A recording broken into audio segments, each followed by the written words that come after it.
Ce soir, à la veille de la Journée nationale de la vérité et de la réconciliation, que signifie cette commémoration pour les peuples autochtones? La sénatrice Michèle Audette est avec nous. Le Canada en est où sur la route de la réconciliation? Le ministre des Relations couronnes autochtones, Mark Miller, nous livre ses réflexions. Et quels sont les enjeux de la réconciliation au Québec? On en discute avec le chef de l'Assemblée des Premières Nations du Québec et du Labrador, Ghislain Picard.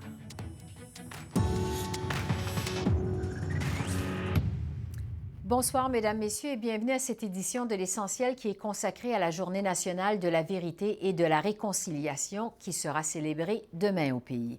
Cet événement, qu'on souligne pour une deuxième année de suite, vise à promouvoir les efforts de réconciliation avec les peuples autochtones. On en a profité pour se demander, on en est où au Canada sur la route de la réconciliation et ce que signifie cette commémoration pour les peuples autochtones. On y revient dans un instant. Mais d'abord, voici comment les parlementaires aux communes ont souligné cette journée à venir.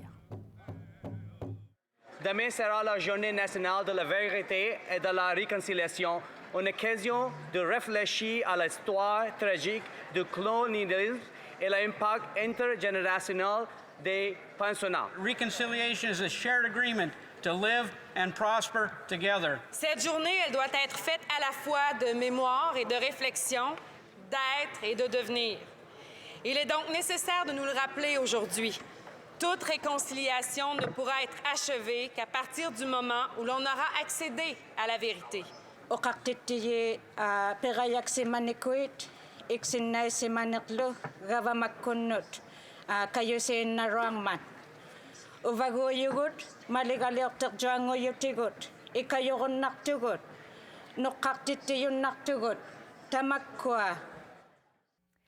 Pour discuter de cette journée, je retrouve avec plaisir une habituée de notre émission, la sénatrice Michèle Audette. Alors, coué, Madame la sénatrice? Coué à vous. Tout d'abord, cette journée nationale de la vérité et de la réconciliation, qu'est-ce que ça signifie pour vous, Michèle Audette? Ça signifie beaucoup d'amour, une pensée pour ma mère, ma famille, les gens que j'aime beaucoup, les gens que j'ai rencontrés, les gens aussi qui sont partis dans le monde du caribou, qui ne sont plus là. Ça signifie aussi une responsabilité et un devoir d'honorer la mémoire de ceux et celles qui sont partis, puis de se rappeler que ce pan de l'histoire est important. Tout le monde devrait connaître, tout le monde devrait participer à ça. Et au sein des communautés autochtones en général, comment s'est reçue cette journée de commémoration? Bonne question, surtout après une visite importante là, du pape. Je ne sais pas si ça a une différence. Pour certains, c'est de réouvrir un lourd passé qui fait partie d'un processus de guérison. Pour d'autres, la guérison déjà entamée, c'est de rappeler et d'être des pédagogues et des gens qui vont rassembler le reste de la population vers cette histoire importante. Et sinon, pour d'autres, c'est pourquoi on a congé? Pourquoi tout ça? Alors, c'est là où on a un rôle, vous et moi, et bien d'autres personnes, important de faire cette éducation. Oui. Michèle Audette, vous avez été l'une des commissaires chargées de mener l'enquête nationale sur les femmes et les filles autochtones disparues et assassinées. Qu'est-ce que ce travail, ce mandat, vous a appris sur la réconciliation? Ça m'a appris que la réconciliation, bon, il y a du monde fâché d'un côté ou des deux côtés ou de tous les côtés, alors qu'en écoutant les témoignages, en recevant toutes ces vérités, mon Dieu, qu'on était accueillants, généreux et beaucoup d'amour. Et après ça, oui, on était fâchés. Et là, on nous demande d'arrêter d'être fâchés. Alors pour moi, ça a été un enseignement important et ce l'est encore. Et ça m'a démontré à quel point que de mieux en mieux connu, on est plus connu peut-être, où les gens connaissent plus ce qui se passe, mais il y a une grande majorité à travers le Canada qui n'ont pas eu le privilège dans leurs écoles, dans leur milieu d'éducation, de connaître toutes ces vérités. En tout cas, un des événements marquants qui nous a ouvert les yeux, je dirais, sur cette vérité. C'est la découverte des tombes anonymes près des pensionnats autochtones en 2021. Évidemment, ça a bouleversé les Canadiens. À quel point est-ce que ça a été un électrochoc au Canada, selon vous? Ça l'a été parce que pour nous, pendant longtemps, on va amener cette vérité-là par nos récits, nos paroles et nos histoires. Et là, la science va venir s'additionner à ça. Et on est dans une société, il ne faut pas se le cacher, on a besoin de preuves. Et le type de preuve, c'est la science qu'on va amener dans une cour ou dans un système de justice. Notre science n'a pas été là. L'électrochoc, nous, ça faisait longtemps qu'on l'avait. Et de voir la société réagir, moi, j'étais pas surprise, j'étais comme, si c'est ça qu'il fallait pour vous, bon, ben maintenant, passez à l'action. On peut pas juste rester témoin, puis après ça, complice. Et j'ai vu des réactions, que ce soit du monde sportif, artistique, politique, devenir responsable ou sensible ou en action. Alors ça, pour moi, c'est significatif. Mais maintenant, c'est aussi, rappelons-nous que quand on parle ou on partage, ben, des fois, peut-être que la science n'est pas toujours au rendez-vous. Ben, faites-nous confiance parce que c'est peut-être vrai ce qu'on vous dit. Oui. Probablement la grande leçon à tirer de ce drame-là. Michel Audette, on parle de réconciliation, évidemment, au Canada depuis des années. Il y a eu les 94 recommandations de la Commission de vérité et réconciliation. On attend toujours qu'elles soient mises en place. Qu'est-ce qui explique ce délai, selon vous? Qu'est-ce qui se passe? Beaucoup de choses, beaucoup de choses. La complexité, quand on crée des commissions comme celle-ci, les Autochtones, c'est pas un groupe, c'est plusieurs groupes. Donc, plusieurs histoires, les impacts vont être différents. Après ça, c'est de voir que les initiatives qui vont sortir de ce grand rapport-là, le projet de société que la Commission propose, mais bientôt, on va voir un Conseil national sur la réconciliation. Alors là, toute cette reddition de comptes va faire partie de ce conseil-là. On le voit, on l'entend et on va peut-être voir plus de changements quand on devient redevable. Oui, parce que c'est un processus, je vais reprendre cette question-là, parce que c'est un processus, évidemment, à long terme. La route vers la réconciliation, elle est longue. On en est où en ce moment au Canada dans cette voie, selon vous? Je dirais qu'on est dans une voie où la vie que je mène, moi, aujourd'hui, le pourquoi je suis sur la Terre et je suis avec vous en ce moment, c'est que c'est peut-être pas de mon vivant qu'on va voir tout ce qu'on espère changer, mais que plusieurs d'entre nous, peu importe la culture, on fait partie de ce changement-là. Alors ça, c'est peut-être ça qui me garde souriante, en vie ou plein de volonté de vouloir faire partie du changement. C'est sûr, je voudrais qu'il soit là depuis hier, là. Mais on m'a déjà dit par certains aînés, calme-toi, tu es dans un moment où tu fais partie d'un changement. Le résultat, c'est pas toi qui vas le voir. Je veux vous entendre, Michel Audette, sur le Québec maintenant, qui est en élection. On est à quelques jours du vote pour ces élections provinciales. Est-ce que vous avez l'impression que les enjeux autochtones sont les grands oubliés de cette campagne électorale au Québec? Je pourrais vous dire oui, à moins qu'il s'est passé quelque chose aujourd'hui puis que je l'ai manqué. Je suis revenue de la Mouchouanapie là, après 4 semaines et j'ai écouté le deuxième débat et nulle part on a senti que les chefs des partis pouvaient justement dire sur les changements climatiques, sur l'environnement, sur l'éducation, sur l'économie, sur les régions, toutes les questions qui ont été posées, jamais ont mis en lumière leur plateforme politique sur les questions autochtones ou comment ils veulent travailler avec les Autochtones. Donc, c'est encore la même chose, mais à nous maintenant, le reste du temps qu'ils vont devenir un gouvernement, leur rappeler que même si vous n'avez pas nommé pendant les élections, on va vous le rappeler Ouais, tout c'est au ça. long du mandat. D'autant plus étonnant qu'on ait laissé de côté les enjeux autochtones qu'il y avait quand même des candidats autochtones qui se sont présentés à cette élection-ci au Québec. En terminant, je veux revenir sur la réconciliation comme telle. Est-ce que vous êtes confiante d'atteindre la réconciliation entre les peuples autochtones et les non-autochtones? Est-ce que vous avez espoir qu'on va y arriver un jour? J'ai espoir, oui, qu'on va y arriver un jour. J'ai espoir, puis ça, à chaque jour, je vois une petite ou plein de belles choses qui me démontrent qu'on s'en va vers là. Alors, sur cette note encourageante, Michèle Audette, je rappelle que vous êtes sénatrice, on va vous laisser aller. Merci beaucoup. Merci. Yamé, au revoir. Au revoir. Et je poursuis la conversation sur cette commémoration importante avec le ministre des Relations couronnes autochtones, Marc Miller. Bonsoir, Monsieur le ministre. Bonsoir, Esther. C'est la deuxième année qu'on souligne de façon officielle comme ça cette journée nationale de la vérité et de la réconciliation. Je vous demanderai d'abord, qu'est-ce que cette journée, ça représente pour vous? Dans la foulée des découvertes à Kamloops et autres, pour moi, c'est un moment de me recueillir, que je sois ministre ou simple citoyen, devant la réalité des pensionnats, devant le vécu des survivants que j'ai pu écouter durant la dernière année, des sites des pensionnats que j'ai pu visiter durant cette dernière année, mais surtout de faire la place aux voix autochtones, aux leaders autochtones, aux survivants, dans la mesure où ils ou elles osent parler de leur vécu. Mm-hmm. Et vraiment de réfléchir à la société qu'est le Canada, des fondements de notre pays, et la place des peuples autochtones. Alors, dans cette optique, j'essaie de prendre moins de place que j'en occupe sur la place publique et de faire de l'espace pour ces gens-là tout en leur démontrant le respect qui leur sont dus et de me recueillir devant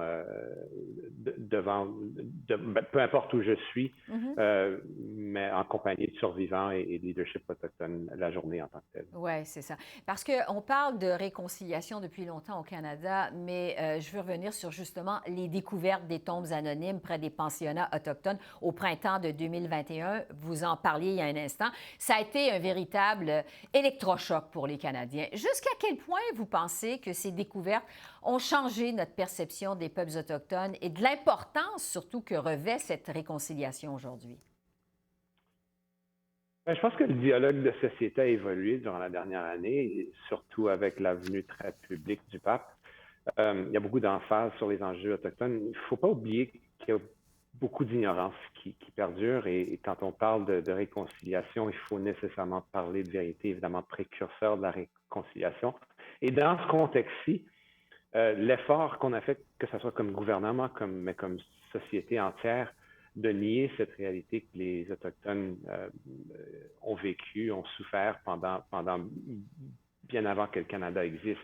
Alors, c'est cette réalité qu'il faut reconnaître pour pouvoir passer à la prochaine étape, c'est-à-dire la responsabilité de prendre des actions pour s'assurer pour que ces survivants puissent avoir la place qui leur revienne, pour pouvoir parler de cette expérience, mais de réfléchir à cette expérience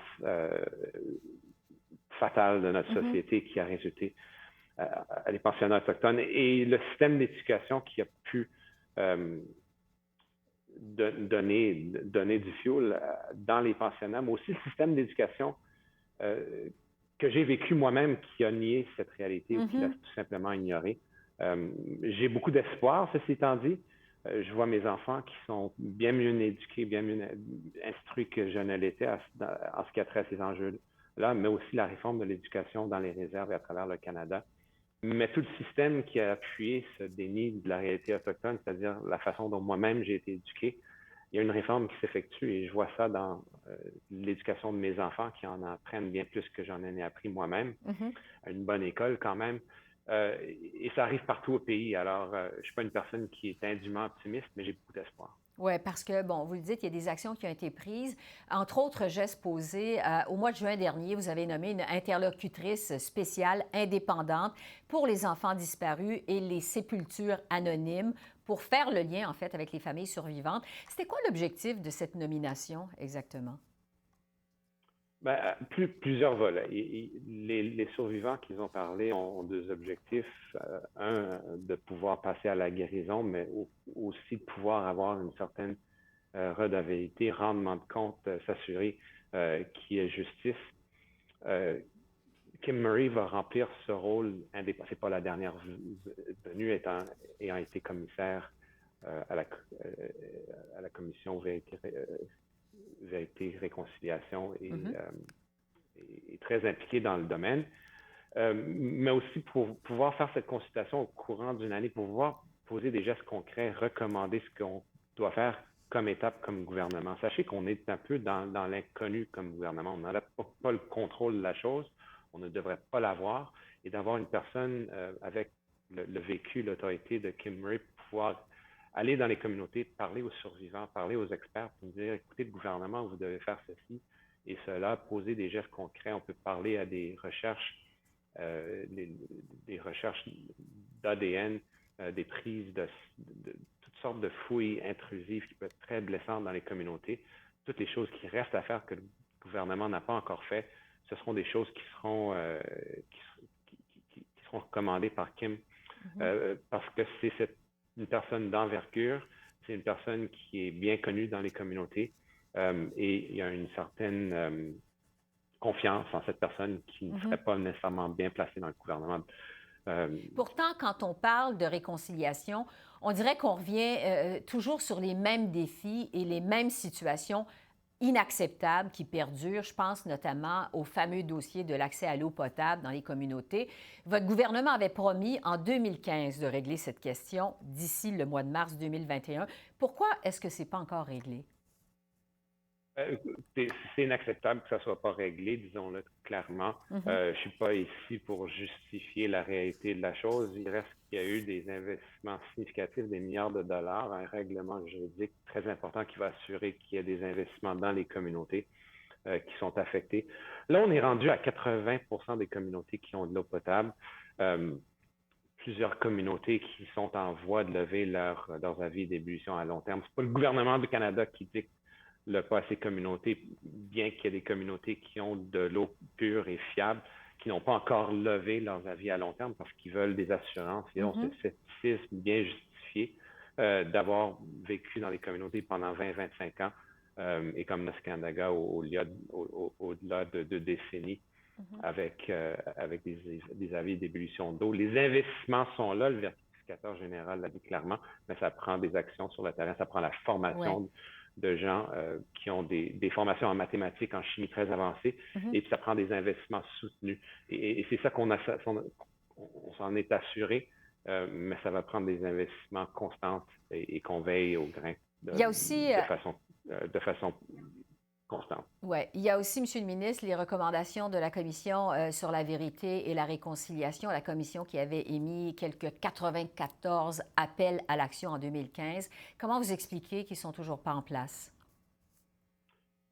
Bien, franchement, durant la pandémie, ça a été long. Avec cause, on était en train de réorienter des priorités sur la santé et des gens dans les communautés. Alors, il y a eu un ralenti. Je ne vous présente aucune excuse pour ça, mais c'est la réalité de la chose. Ça a été trop lent, mais on le reconnaît. Depuis la dernière année, par contre, il y a eu des investissements significatifs, que ce soit des excuses présentées par le pape ou le projet de loi qui est maintenant en 3e lecture, C-29 sur le Conseil vérité et réconciliation qui va répondre aux actions 52 à 56, ainsi que les investissements pour s'assurer qu'on puisse avoir des réponses en ce qui a trait aux sépultures anonymes, donc répondant aux actions 72 à 76. Mais ça a été lent et c'est pas par faute d'investissement du gouvernement Canada. Il y a beaucoup d'actions, d'appels à l'action qui relèvent d'autres acteurs à l'intérieur de la société, non seulement le gouvernement fédéral. C'est un projet de société, quoi, puis ça va prendre, ça va prendre ce focus de n'importe quel gouvernement qui prétend vouloir gérer ce pays pour s'assurer que ces 94 appels soient accomplis. Le premier ministre l'a dit très clairement, il compte les remplir et puis ça avance. On va s'assurer que ça avance plus vite que ça l'a été au courant des dernières années. Est-ce que, je vais terminer là-dessus parce qu'il nous reste plus de temps, là, mais est-ce que vous avez espoir, vous, un jour, que le Canada va pouvoir dire mission accomplie en matière de réconciliation avec les peuples autochtones? J'ai beaucoup d'espoir, mais ce ne sera pas à moi de juger, ce sera aux peuples autochtones eux-mêmes. C'est un peu le défi qu'on a comme gouvernement. On aime bien se juger puis donner des notes nous-mêmes. C'est pas la façon de faire. On a été en cause pour cette tragédie de notre histoire. C'est aux peuples autochtones eux-mêmes de pouvoir juger. C'est un projet de très longue haleine. C'est un projet qui va survivre le gouvernement Trudeau. C'est un projet que devra assumer n'importe quel gouvernement qui veut administrer notre beau pays. Mais j'ai beaucoup d'espoir. Je vois que les gens, des esprits se transforment. C'est lent, mais j'ai beaucoup d'espoir dans la prochaine génération qui, en fin de compte, ce sera eux de nous juger, pas nous-mêmes, comme on a fait par le passé. Donc, un processus qui se poursuit. Marc Miller, je rappelle que vous êtes ministre des Relations couronne autochtone. Merci beaucoup. Merci. Je vous remercie. Au revoir. Je retrouve maintenant Ghislain Picard, le chef de l'Assemblée des Premières Nations du Québec et du Labrador. Bonsoir, M. Picard. Bonsoir, Mme Bégin. Je vais d'abord vous poser la même question que j'ai demandé à mes deux invités qui vous ont précédé. Qu'est-ce que la Journée nationale de la vérité et de la réconciliation, ça signifie pour vous? Bien, c'est d'abord pour moi clair que c'est une journée de solidarité entre nos peuples, mais pour moi, ça représente aussi, je dirais, tout ce qu'on a accumulé comme retard dans la relation que j'appellerais sociétale. Au niveau canadien, au niveau du Québec. Et on accuse quand même un retard important.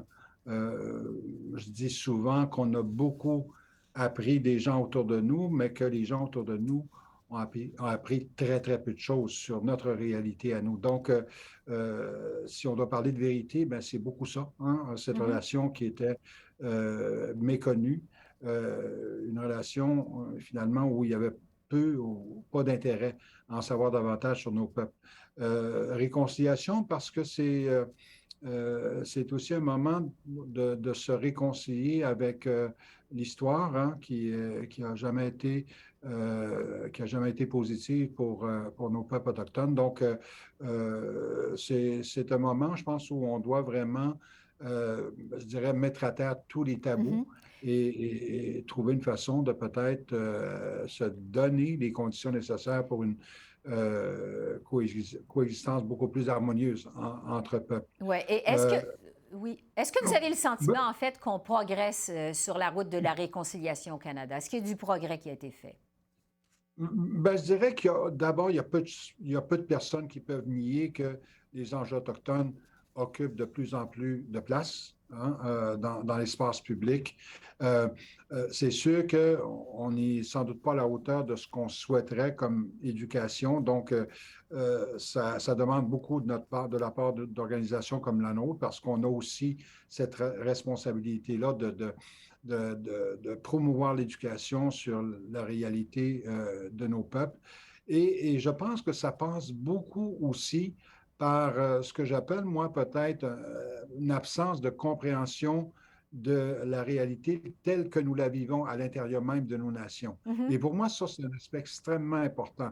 Si on doit parler de réconciliation à travers nos peuples et la société canadienne, on doit aussi reconnaître qu'il y a également une étape de réconciliation importante à l'intérieur même de nos communautés. Parce que une des choses que j'entends souvent, c'est finalement l'incontournable, je dirais, évidence qu'on doit aussi, nous, comme peuple autochtone, apprendre à se décoloniser dans nos façons de faire, dans nos pratiques, même dans nos propres relations. Donc, ça aussi, c'est une étape que je jugerais importante. Qui mérite d'être comprise. Oui. Je veux vous entendre sur les élections provinciales au Québec maintenant, parce qu'il va y avoir des élections ce lundi. Des observateurs ont jugé que les enjeux autochtones ont été les grands oubliés de cette campagne. Est-ce que c'est votre avis à vous aussi? Bien, c'est un avis que nous partageons entièrement. D'ailleurs, on l'a dit d'entrée de jeu dès que la campagne a été officiellement déclenchée, qu'on souhaiterait que les enjeux autochtones occupent également une place. Et qui plus est, je dirais que la campagne électorale au Québec n'a jamais vu autant de candidats autochtones dans au moins 3 partis politiques sur 5. Donc, ça aurait dû, quelque part, marquer un tournant, là. Et j'aurais souhaité que les enjeux qui nous intéressent, nous, puissent occuper une plus grande place. Mais ça n'a pas été le cas jusqu'à maintenant. Parce que, bon, en pleine campagne électorale au Québec, on a commémoré cette semaine les 2 ans du décès de Joyce Echaquan, qui est morte, comme on sait, à l'hôpital de Joliette dans des circonstances révoltantes. D'ailleurs, la famille vient de déposer une poursuite de 2,7 millions de dollars contre l'hôpital. Malgré ça, le premier ministre du Québec sortant, François Legault, qui, selon toute vraisemblance, va être reporté au pouvoir lundi, refuse toujours de reconnaître qu'il y a du racisme systémique au Québec, de reconnaître en fait que le racisme systémique a joué un rôle dans la mort de Joyce Echaquan. Comment vous avez réagi en entendant M. Legault continuer de nier le phénomène du racisme systémique au Québec?